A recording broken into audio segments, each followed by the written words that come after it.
ikaw ang tinuturo na gumawa ng fake na ID dito sa kay Engineer Alcantara at Engineer Bryce Hernandez. Is it true?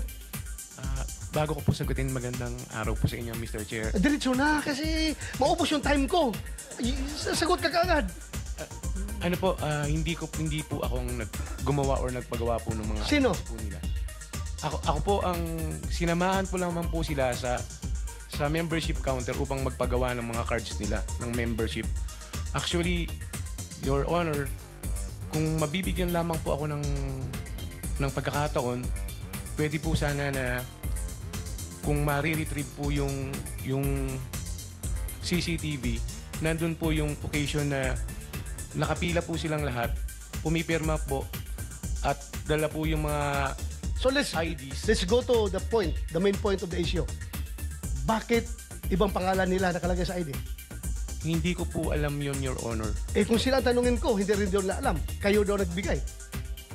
Alam mo, mabigat ito ha, because kung totoong kayo ang nag-facilitate sa pag-manufacture ng fake ID para ito mga taga-DPWH makapag kahit na illegal sila na maglaro dyan sa casino, nagiging instrumento kayo. You are not only an accessory, you are an accomplice to the crime na inubos nila yung pera ng gobyerno sa paglaro dyan sa Soler dahil kayo ang nag-facilitate. At yung pag-facilitate niyo ay talagang krimen yan. Falsification. Gumawa kayo ng ID na ibang pangalan para hindi sila matunton. Your Honor, Sino ang gumagawa ng ID doon sa Soler? hindi ko po talaga alam, Your Honor. Hindi nga. Sabi mo nga, yung nakapila sila doon. Opo. Sino ang nag-ooperate doon? Sa membership counter po, Sino mga tao doon? yung mga empleyado po ng Soler, So, dinay mo ha na hindi ikaw ang nag-facilitate na pag-issue hindi ng po talaga, fake. Your Honor. Ako po, kung ang sinasabi ko nga po, kaya ko pong panindigan ng aking salaysay. Kasi ano po meron pong, kung may re-retrieve lamang po yung video, lahat po sila doon, nakapila po sila So, doon. sino ang nandoon, nagbibigay ng gumagawa ng ID? Magbigay ka ng pangalan. Ano po yun iba-ibang, ano po yun empleyado po, papalit. Sige, magbigay ka ng pangalan para patawag natin dito. Alam niyo, naubos ang pera ng Pilipinas dahil sa inyo Ina-allow niyo sila doon maglalaro ng fake na ID. Kaya hinigop niyo yung pera ng DPWH. Your Honor, kung mamarapakin niyo po, Oh. nung makilala ko po sila, naglalaro na po. Balik lang tayo sa tanong ko. Opo. You can give me names kung sino ang gumawa ng ID nila. Wala po akong knowledge sir pagka-pangalan po Pero yung mga... Sino nga ang tao doon? Ikaw nga nag-escort doon, papunta doon. Sino gumagawa ng ID Hindi nila? ko na po maalala sir, Your Honor, since 2022 pa po yung pangyayari po na yun. Sure ka ha? Opo. You can be cited in contempt pag nagsinungaling ka dito. Hindi po ako nagsisinungaling. Ikaw lang ang hindi milyonaryo na makukulong ngayon dito. Lahat yan, bilyonaryo yung na-contempt namin. Ikaw wala kang pera, pero sasama ka doon sa baba. Ako nga po, Your Honor, yun po ang kinakasama ko ng loob siyempre. Huwag ka lang umiyak. Hindi po, ang inaano ko lang po, yung pati yung mga anak ko, saka yung nanay ko na nananahimik po. Kami po, lumalaban lang po ng pareha sa buhay. Alam ko, empleyado ka lang dyan Pero yun nga lang, tulungan mo kami na makuha ang katotohanan. Kaya ka pinatawag dito. Kasi kung alam namin na ikaw na diretso, hindi ka na namin tanungin. Papusasan ka na namin diretso. Kaya tanong ka namin para malaman namin kung sino itong malaking sindikato na ito Parang paggawa ng programa hanggang pag-implement, hanggang sa paglustay ng pera na nakamkam nila, kasama kayo sa sindikato dahil kayo ang nagbigay ng ID na Hindi fake. po talaga ako. Okay, wala kami ibigay na pangalan. Wala po kasi po akong kinalaman. Ma-retrieve mo yung CCTV doon na kung 2022 hindi malabo na. Sabihin naman ng CCTV na good for 1 month lang maximum yung retention ng memory ng CCTV namin. 2022 malabo na. Kaya I am relying your human memory, not the CCTV memory. Your Honor, pwede pa pong pagbasihan yung membership card nila. Kasi real time po yung pictures po nila doon Yung kung ano po yung picture nila doon, yun po yung araw na nagsipirma po sila nung ginagawa nila yung card. At doon din po nila prinisinta yung mga IDs. Okay, sige. Hanapin namin yan. At Opo. you're not yet off the hook, ha? Opo. Papatawag ka pa rin Okay namin. lang po, okay Ha? lang po, Ha? Your Honor. Maraming Thank you. salamat po sa pagbibigay nyo na po ng Salamat. chance sa akin po. Sir Ronald, Yes, sir. paano kayo nagkakilala ni na Bryce? Yun po yung meron pong insidente po sa Soler na pagbaba ko po ng hapon is meron po kaming players. Naglalaro po sila sa ibang tables, maingay po sila, masaya po sila. Ngayon, ang pagkakasabi po sa amin, sila po ay mga sabongero at mga kontratista.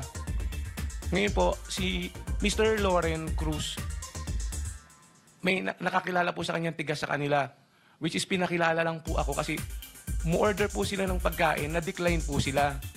Kaya po pumasok yung point na yung pagpapa-member po nila, pinaliwanag ko po sa kanila na yung kung ano po yung pribilehiyo pagka magiging member ka po ng isang casino po.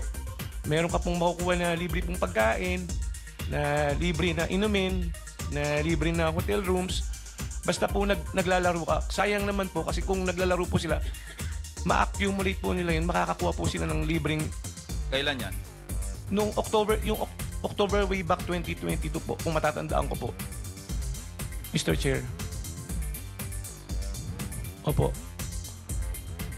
Pasensya na po kayo, Mr. Chair. Continue. Opo. Ito po ang aking salaysay na Sige. Gaano kahaba naman yung salaysay mo? ay ano lang po ito, 3 page lang po. Sige, okay. Po. Kasi Ronald, hindi naman naka-charge sa'yo. Hindi naka-charge sa akin, sir, ha? Sige. Tuloy. ako si Archibald de los Reyes Torregrosa, may gustong gulang Pilipino na ninirahan sa 2203 P. Florentino Street, Sampaloc, Manila. Matapos mabatid ang aking mga karapatan sa ilalim ng umiiral na batas at nanunumpa ng maayon sa batas at malayang pusang loob na nagsasalaysay. Ako po ay nagsasalaysay ng buong kusang loob upang klaruhin ang aking pangalan at maglahad ng pawang katotohanan lamang base sa aking personal na kaalaman. Sabit mo na lang yan, yung may sustansya na lang pag-usapan natin. Paano kayo nagkakilala, paano umabot sa nag-apply ng membership card. Yung po yung, ito po yung ano. Sige, diretso mo na lang doon kasi alas 12 na. Apo, yung po yung kinikwento ko po sa inyo po, Mr. Chair, kanina po, na kung bakit ko po sila nakilala.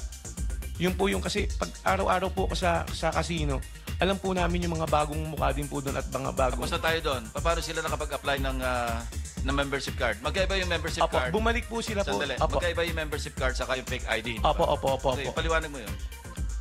Yung membership card po, kasi para po makakuha ka ng membership card is kailangan po ng valid government issued ID. Kailangan po yun para pagkuha niyo po ng card. Which is, pinaliwanag ko po sa kanila. Tapos, nag-decide po sila siguro after 3 to 5 days na bumalik po sila ng casino. Which is, pagdating po nila, in-inform po ako ni Mr. Loren na nandyan na po sila. Kung pwede daw tulungan ko po sila ng pag-process po nung mga cards po nila. Makikita mo naman po doon po sa CCTV na sinamahan ko po sila doon sa pila. Which is yung mga bagong member din po, pumipila din po. Dala sila mga government issued ID. Opo. Oh. Sige. Opo, pumipila din po sila. Tapos pagdating po doon sa counter, pag tinawag na po yung pangalan mo, pipirma ka po, tapos pipicturean ka, yun po yung lalabas po doon sa card mo. So apparently, yung mga fake ID na, yung mga fake na pangalan na, yung mga aliases na yung isinabit nila doon. Hindi ko po alam, Your Honor, Hindi sila... Yung lumalabas sa anong pangalan sa membership card? Kung ano po yung ilagay po nila doon sa lisensya po, or kung ano po yung mga valid issued government IDs Okay. na... So ibig sabihin, wala kang kinalaman doon sa kanilang mga fake ID, yung government issued ID like driver's licenses. Wala kang kinalaman doon kasi pagbalik nila, dala na nila yon. Opo. Thank you. Your Honor. Thank you, Mr. Chair. I would like to go to DBM. Yes, Mr. Chair. Layo, sir, oh. From casino to DBM. Ako'y nagtataka kung bakit ganito na lang ka powerful si Saldico na siya na ang chairman ng Appropriations Committee ng House at the same time para na rin siyang secretary ng DBM at the same time para na rin siya secretary ng DPWH. You know why? Kasi dito sa records natin for 2024 only yung unprogrammed appropriations particularly doon sa SAGIP. strengthening assistance for government infrastructure and social programs. 200 billion plus ang na-release ninyo and 155.8 billion ni-release nyo sa DPWH. Ang program ito Ngayon, sabi ni D. Alcantara, pupunta sa kanya si Saldico, nagsasabi na meron kaming ilalagak sa inyo na pera, na pundo, gumawa ka ng listahan. Tapos, pag gumawa na si Alcantara ng listahan, submit niya kay Saldico. So, ang tanong ngayon from Saldico, ito ba'y sinabit niya kay Secretary Bunuan or diretso na sa inyo? Bakit nakapag-release kayo ng SARO sa mga ghost projects sa Bulacan na galing sa program appropriations? Mr. Chair, Sige. we only acted on request coming from the agency, not from the Congress. So in this case, this comes from the Department of Public Works and Highways, Mr. Chair. Okay, Engineer Alcantara, sa pagkakaalam mo, pag-submit mo ng listings ng project kay Saldico, binibigay pa niya kay Secretary Bunuan para si Bunuan mag-request sa DBM?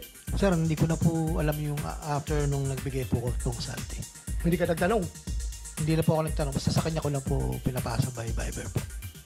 Okay, so assuming na ito ay sinasubmit ni Saldico to Secretary Bunuan being the head of, tama ba sabihin ko? Hope, head of procuring entity, si Secretary Bunuan in this case? No, Mr. Chair, No. he is the head of the agency. Head of agency. Kasi isasubmit niya ito sa inyo in the form of agency budget, Special budget request. Special budget request, Mr. Chair. special budget request. Isasubmit sa inyo. Ngayon, pag nag-certify ang Bureau of Treasury na merong available funds, magbigay ka agad kayo ng SARO para dyan. Correct? Mr. Chair, of course, based on the request, we will evaluate and then kung titingnan namin, Mr. Chair, kung there's available excess revenue because ang program fund could only be unlocked if there is an excess revenue certified by the Bureau of the Treasury. Correct. Oh, so kaya nga, ako'y nagtataka. Imposible magawa ito lahat ni Saldico na walang kakunaybans dyan sa loob ng DBM. Mr. Chair, I don't think so na Senator mangyari ito. Bigyan pa ng additional 1 minute or 2 minutes additional? 2 minutes, sir. 2 minutes, sige. Last, 2 minutes. Yes, ito rin. Interject ka naman sa akin. So, kay Engineer Alcantara, pag nagsasubmit kayo ng project, meron bang feasibility, flood control feasibility study, detailed engineering, coordination to the local government, isang mahabang listahan, meron bang ganun? Wala po. Just title and amount po. Actually po, nanggagaling po sa mga sections dahil may mga identify na po kaming location, mga karuktong po ng mga nasimulan. So walang feasibility study. Meron pong bayan na meron pong feasibility. Pero yung sinabit nyo sa, yung mga sinasabit nyo sa unprogram, yung mga typical lang. Title and amount lang, Your So Honor. walang feasibility study, walang detailed engineering. Kasi Yes, Your buo Honor. siya, Title and amount. Yun nga sinasabi namin, Yusek Toledo, these are not shovel-ready projects. Bakit nalabas yung pondo kung hindi siyang shovel-ready projects? Yan ang nanggaling na kay Engineer Alcantara. Mr. Chair, we have a certification also coming from the agency that is ready for implementation based on the forms and even the submission and even our documents will show you. At the same time, Mr. Chair, given that yung under the Administrative Code, sila po dapat ang may mandato to identify, plan, secure funding for programs, design, construct, or undertake pre-qualification bidding and award of contracts of public works projects. So, mean to say, sila po talaga Napakadali lang. mag-identify, Ang Mr. Chair. tanong dito, napakadali lang. Bakit ang bilis ninyo makapag-release ng SARO galing sa program funds? Yun lang ang tanong namin. Anong influence meron si Saldico sa DBM? Bakit kapag siya ang naglagak ng pera, particularly sa first district ng engineering district ng Bulacan, bilis kagad na isyuhan nyo ng SARO? Mr. Chair, we don't know what is the Congressman Saldico as far as the influence niya sa project because that is already Hindi ako by nagtatanong. agency po. Hindi ako nagtatanong influence sa project sa inyo, Wala sa po. DBM. Wala Bakit po. approved agad? Mr. Chair, we only follow what is being Or prescribed by the ganito, guidelines. ganito.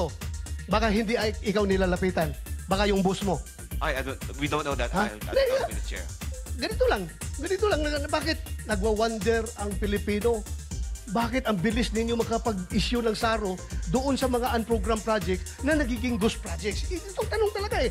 Ito ang tanong. Bakit ang bilis ninyo makapag-issue? Sabi nga ni Sinwin, that should be, ang standard nyo is shovel ready. Meaning, pag issue nila ng SARO, pag-implement, tabol kagad, pala, ganon. Oh, ito'y ghost projects. O paano kayo nakakaroon ng shovel ready na ghost ang napuntahan? We don't know Ano ito? about, Mr. Chair, we don't know about the ghost. Kasi ghost project could only be determined once it's not being approved as one. The result po, hindi namin malalaman, Mr. Chair, kung ghost siya o hindi. Kaya nga, once pero yung as to preparation or submission po ng budget, ang nanggagaling lahat po dyan because we have also charter to follow na kung hindi namin i-release based on the request at nag-comply lahat po sa requirements, then kami naman po ang mananagot. So, based on our charter, we follow what is in our charter and of course, release the document based on that charter, Mr. Chair. So, meron po kami sinusundan talaga, Mr. That is published in our website. Alam mo, kung gusto, maraming dahilan. Kung gusto, maraming paraan. Pag ayaw, maraming dahilan. Alam mo, pareho tayo na sa gobyerno. Gusto sana namin mag-cooperate kayo fully. Bakit ganito? Let us, please help us to answer the question why. Hindi lang question ko yan. Question ng taong bayan.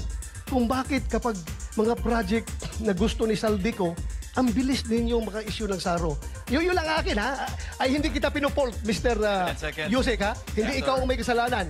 Hindi kita pinupult ito. Oh, you have now 5 seconds. 5 seconds, sir. Nagtataka lang ako, bakit ang DBM ang bilis maka-release ng SARO para sa mga request ni Saldico? Yun lang. Yeah, Mr. Chair. Sige, respond na lang and then time's up. Lahat po tayo, sir, Mr. Chair, we are ruled by law. So we